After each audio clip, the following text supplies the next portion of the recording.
Bonjour à tous, nous poursuivons aujourd'hui avec la 8e Mishnah du 8e Perek de Masechet Shkalim, la dernière Mishnah, et nous terminons la Masechet.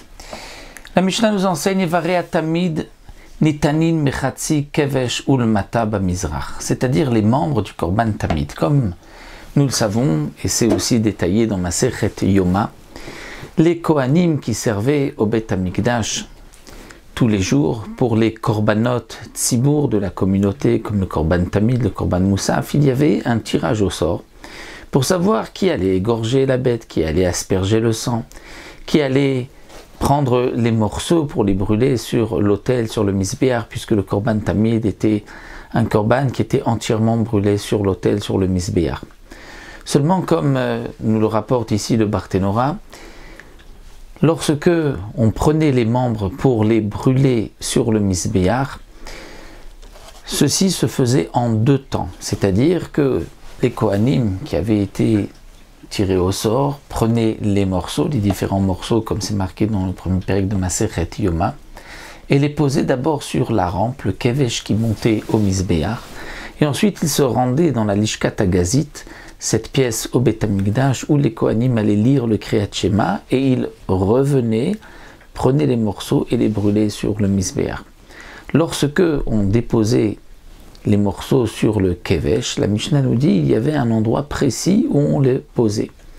Les Evarei Tamid, les membres du Korban Tamid, Nitanim étaient posés Mechatzi Kevesh Ulmata, c'est-à-dire qu'on divisait la rampe qui était longue de 32 amot, à peu près 16 mètres, on l'a divisée en deux, et de la moitié Ulmata vers le bas, c'est-à-dire un peu moins que 16 amot, on déposait les membres du Korban Tamid, et de quel côté Bamizrach, c'est-à-dire du côté est. Nous avons une autre version qui dit Bamaharav, mais on va suivre celle qui est marquée là dans nos Mishnayot, Bamizrach du côté est, c'est-à-dire puisque la rampe se trouve du côté sud du Beth Amikdash, donc on montait du sud vers le nord, et le côté Mizrach Est était donc à la droite de la rampe, de celui qui montait, donc du côté droit, de la moitié vers le bas. Un peu avant, donc la moitié, on déposait les membres du Korban Tamid, on allait faire le Kriyat Shema et on revenait pour ensuite les brûler.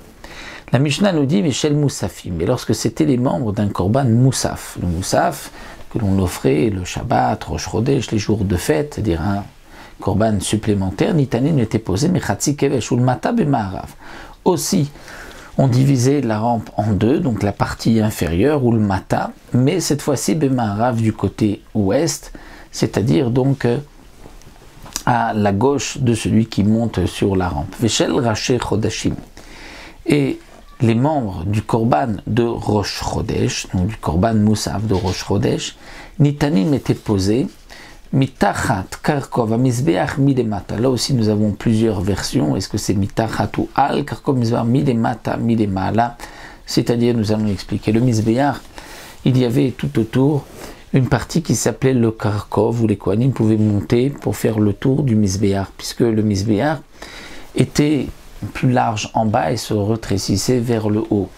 Pour le Mizbeach, on commençait avec donc un carré de 32 amot sur 32 amot, une hauteur de 1 ama, et c'était qu'on remplissait d'abord de pierre, de ciment, et c'était la base, le yesod. Ensuite, au-dessus, on ramenait un carré, mais qui était un peu moins large, donc il faisait que, puisque le bas était 32 amot sur 32 amot, le carré d'en dessous était de 30 amot, puisqu'il y avait une ama de moins sur chaque côté, donc de 30 amot sur 30 amot, et qui montait 5 amot. Et ensuite on amenait un autre carré, cette fois-ci non plus de 30 mais de 28, qui était d'une hauteur de 3 amot, et c'est ainsi qu'on composait le misbéach comme un cube l'un sur l'autre. Donc celui du bas était le plus large, se rétrécissait, ensuite ça se rétrécissait encore, et il y avait les 4 cranotes, les 4 coins au-dessus du misbéach. Le misbéach avait une hauteur du bas jusqu'au bout des cranotes de 10 amot, mais jusqu'à l'endroit où on brûlait les sacrifices, c'était de 9 amot. Donc la base était le yesod de 1 ama, ensuite 5 amot, et lorsque ça se rétrécissait, donc la première fois c'est yesod, la deuxième fois c'est le Sovev, qui était aussi appelé le Kharkov. Kharkov à Mizbeach.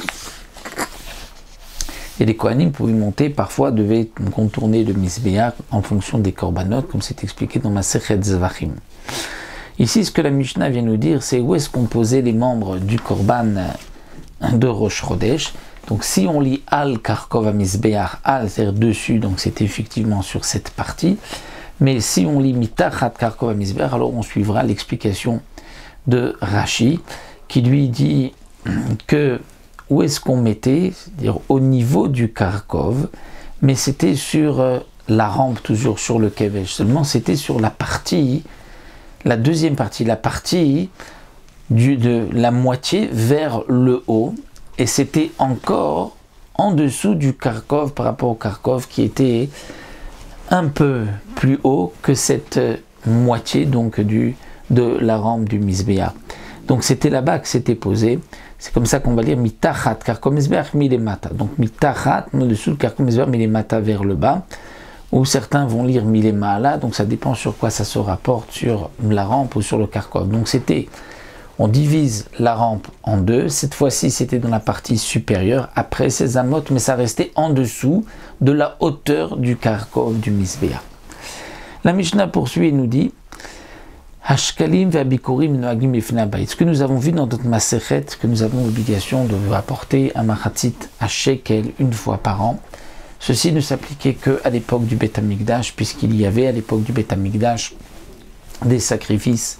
Il y avait le temple Beth Amikdash. Aujourd'hui, il n'y en a pas. Malheureusement, donc, on ne pourra pas apporter de shkalim. Le din de shkalim ne s'applique pas. De même, les bikurim, les prémices, ne s'appliquent pas aujourd'hui, parce que c'est seulement lorsqu'il y avait le Beth Amikdash où on pouvait amener au Beth Amikdash les prémices qui ensuite étaient données au Kohanim. Aval Maaser Dagan, mais le prélèvement du Maaser, tout le monde Maaserot sur la récolte, tout Maaser Behema, et le Maaser un dixième des animaux, lorsque quelqu'un a un troupeau, pas le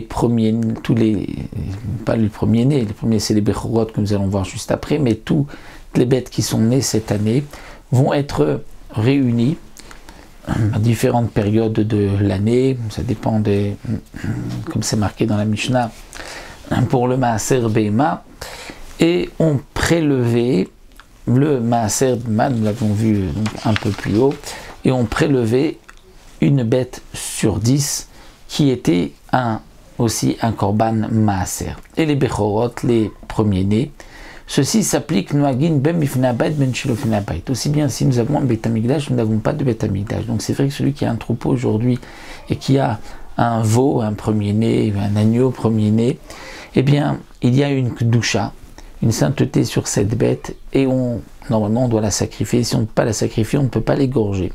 Donc aujourd'hui, comme nous verrons dans Masechet Bechorot, il faut faire attention de ne pas arriver à avoir un Bechor. On a l'habitude de faire une association avec un non-juif pour que la bête soit dispensée de Bechorot, puisque comme nous l'avons vu ici, ça s'applique même chez le Bifnei Habayit.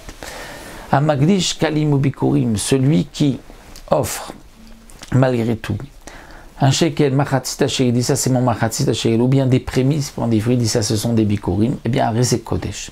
Il ne devait pas le faire, mais c'est quand même Kodesh, il devra faire attention de garder toute la kedusha, la sainteté de shkalim, puisque c'est pour le Beth Amikdash, il ne pourra pas l'utiliser pour des utilisations profanes, donc le garder jusqu'à la venue du Beth Amikdash. Rabbi Shimon Omer bikurim Kodesh, enan Kodesh. Rabbi Shimon dit que celui qui dira sur les bikurim, c'est Kodesh, c'est-à-dire qu'il va aujourd'hui vouloir prélever les bikurim, ce n'est pas possible, enan Kodesh, parce que nous n'avons pas de Beth Amikdash, et pour Rabbi Shimon, même Bediavad, ce n'est pas Kodesh. Il faut que le Beth Amikdash soit là pour pouvoir prélever les prémices. Voilà, nous avons terminé Salik Masechet Shkalim, et nous attendons avec impatience la venue de Mashiach Tzidkenu et de la construction du Beth Amikdash pour que l'on puisse accomplir de nouveau la mitzvah des Shkalim et des sacrifices. On se retrouvera à Bezrat Hashem pour une nouvelle Masechet l'année prochaine.